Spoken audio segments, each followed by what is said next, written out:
Hi, we're so excited to have you a part of our team, and we can't wait to get to know you better. My name is Allie Lawyer, and I'm going to hop on here and tell you a little bit more about our LAMP devices. Some of our kiddos are not able to vocally communicate their wants and needs, so they use what's called an alternative mode of speaking. And our kiddos here at Imprint normally use the LAMP device. LAMP stands for Language and Motor Planning. And this is what it looks like. So if you see any of our kiddos carrying around one of these tablets, some of them have different colored cases, then you're going to know that they probably are not going to be able to communicate with you vocally, and that this is going to be how they communicate. So that's the first and most important thing to know. That this is how they're going to communicate their wants and needs. This is how they're going to have a conversation if they're capable, and this is how you're going to talk to them also. So one of the first things I want to tell you is some of our kiddos are going to have different programs. So this one is for a lower level learner. I hope you can see it. A lower level learner that doesn't have as many words in their repertoire. So their main words are going to be the reinforcers or the toys that they like to play with. So you can see that he has block, ball, balloon, Legos, trampoline, many things that he would like to play with. This is so that he can communicate that he wants to access those items. We're also going to have some preferred foods on here. So each food has a different category. Most of his favorites are going to be in this one. And so this is how he can ask for those types of foods when he wants them. Other ways that he can ask for fun things to do is in this one. So he can ask to swing, slide, walk, or jump, or play. Most of those are when we're in the gym. So each kiddo is going to have some different buttons. Your kiddo could also have full access. So what that means is it's going to be a little more buttons. So they're going to have a full profile like that. Okay, and I know that can be a little overwhelming, but if your kiddo does have full access, that typically means they're pretty good at navigating the entire LAMP.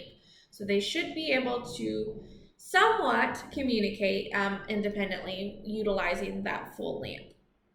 And then one special trick, if you're trying to locate a button on the full LAMP, is if you go to the spelling button right here, and then go to this purple button where it says Word Finder. You can type in any word. So let's say I want to look for the word puzzle. I'm going to type in the word puzzle. I'm going to hit Find. It's going to tell me exactly how to get there. Now, if I can't remember that, I can click it. And it's going to show me exactly how to get there. So it's going to black out everything but the button I need to push. Then it's going to black out everything but the button I need to push here. And then it's going to show me right where that button is. So if you ever need to find a button, you can utilize that trick.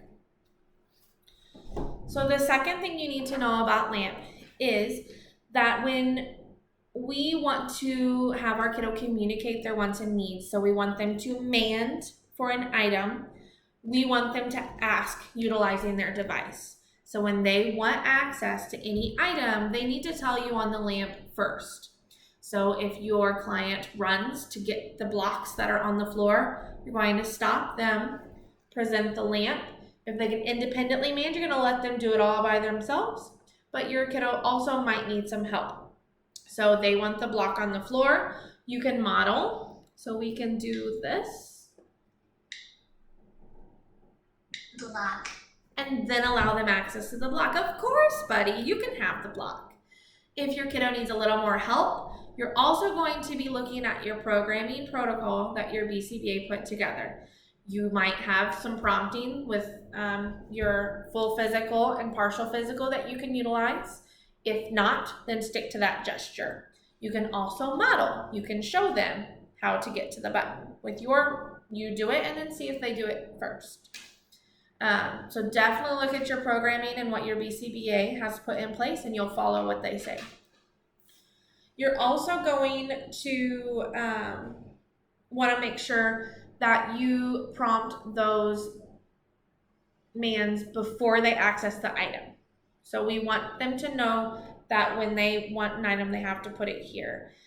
If they don't, if they get to the item, because they are fast, if they get to the item before you do, just remove the item, present the lamp, utilize your prompt level, and then allow them access again. Okay? The third thing you need to know is when we're working with LAMP, there is generalized commands, which are broad words that can describe a lot of different things. And there's specific commands that specify one thing that they want. As we teach LAMP and ABA, we are going to focus on more of those specific commands to increase that independence. So when they want to eat, we're going to prompt the food that they want to eat. We're not going to prompt eat necessarily. So when they want to play, we're not going to prompt play. We're going to prompt the specific toy that they want to play. So instead of play, we might say block, and we can then prompt block. So what do we do if we're not sure what they want? The last thing you want to do is ask, what do you want? Because that might be too broad of a question, and they might not know what they want. So when you're not sure what your client wants to play with, you can present items. This is what's called a preference assessment. So we can present items that we know that they typically like to play with, or maybe you want to explore some new items. That's perfectly fine too. So you can present the blocks, a puzzle, a music toy, maybe turn them on, see if they like any of them. As soon as the client starts to indicate that they want that item, such as touching it or want to grab it, then you're going to withhold it, present the lamp, prompt that command, block, then allow them access. Then finally, as your client is playing with that toy, you're going to follow that reinforcement schedule that your BCBA has already predetermined for you. So let's say that your kiddo has a reinforcement schedule of 2 minutes. So then approximately after another 2 minutes of playing with that item, you're going to remove the item, prompt the command again, then return the item. Okay, then one more tip and trick for you guys before I hop off. When your kiddo has a lamp and you are going to be doing what's called narrating play, we do that with all of our learners, whether you're with a little learner and you're talking about what they're doing, exposing them to lots of new words and fun ways to say them, or if you have an older learner that you can actually engage in a conversation with, you can utilize the lamp in the same way. So let's say that we have a little learner and they're playing with the beads. Okay, so the beads are the bead track. So not a lot of stuff that can happen. But what you can do is while they're playing, so we've already asked for the beads on the lamp, we've already manned it. They're accessing it, and now you're following their reinforcement schedule. For example, we said 2 minutes earlier. So 2 minutes, we did the manned for beads, now we're playing. We have another 2 minutes until we approximately need to manned again. So then I can talk to them about the beads using the lamp. So I can tell them the beads are going up. You push them up. You're playing with the green beads. Those green beads are big. Then big is on here too, yeah. big, They are big.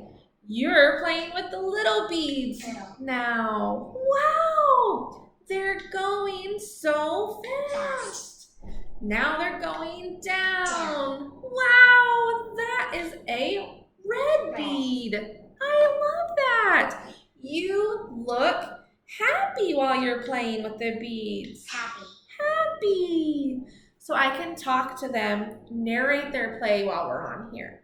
You can also be a little less wordy. You can say, up. They're going up. You're dumping the shapes out. I love that, buddy. Nice job.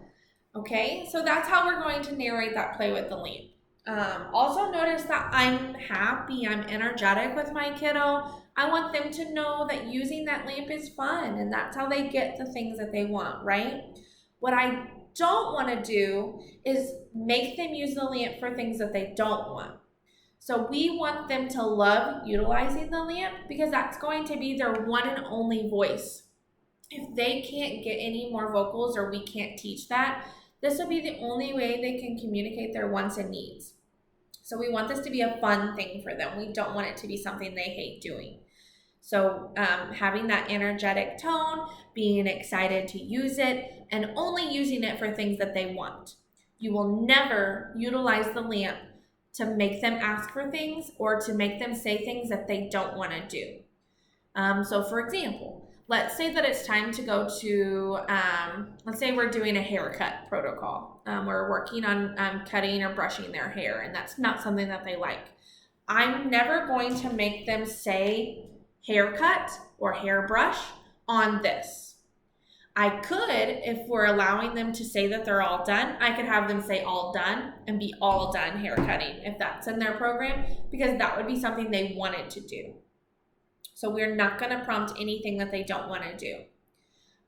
Let's say that it's now time to transition out of their room into the bathroom. They were playing with an item on the floor. They were not wanting to go. They're perfectly happy playing with their blocks or their puzzle on the floor, but you're going to tell them it's time to go. You're never going to have them say go when it's your idea to go. The only time you'll ask them to say go is when they're trying to tell you that they want to go. Okay? So just remember, this is their voice. We want to make it fun. Prompting demands that they want only, and following your reinforcement schedule and your BIP. Okay? If you have any questions, ask Leah. She's amazing and can help you answer any of those questions. Also, if you're having a tricky time on a lamp kiddo, please reach out. We'd rather you ask questions than not understand. Okay? We're so happy to have you and can't wait to meet you. Bye, guys. Have a great day.